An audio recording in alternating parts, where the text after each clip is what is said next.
وَجَامِعِ الْأَشْيَاءِ. The poem that he wrote about is قواعد الفقهية. What is the purpose of قواعد الفقهية? It is to combine and gather rules from texts, from the Quran and Sunnah, and establish rulings that are used as adillah. Okay, like for example, al-yaqinu la yazulu bi-shak.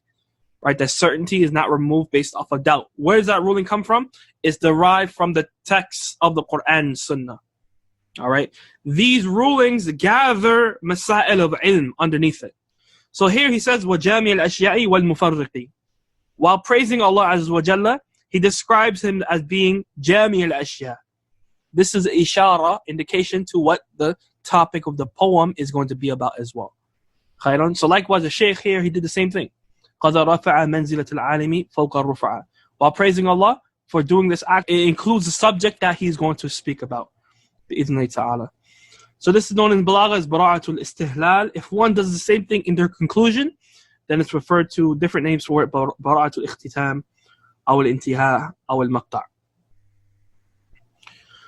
Next point, before one begins addressing the etiquette of knowledge, it is appropriate to discuss the virtue of knowledge. All right? So what the Shaykh does in the introduction, that before he even speaks about what are the etiquettes of talib al-ilm, you have to know what is the virtue of learning ilm in the first place. So as to what? To motivate you and encourage you to study and achieve such action.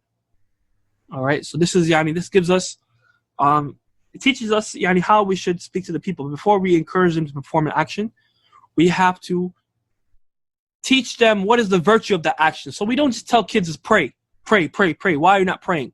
As many parents do, Allahu musta'an.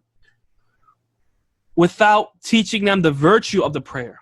If we sit them down and we tell them, this is why you should pray. This is the virtue of the salah. That will definitely encourage them and make salah beloved to them, without a doubt, bi'idhnillahi ta'ala. As opposed to just ordering them and commanding them to pray without telling them why they should pray. So the Shaykh does the same thing here. Before he speaks about seeking knowledge and etiquette of doing so, he's going to tell you some of the virtues of this lofty action.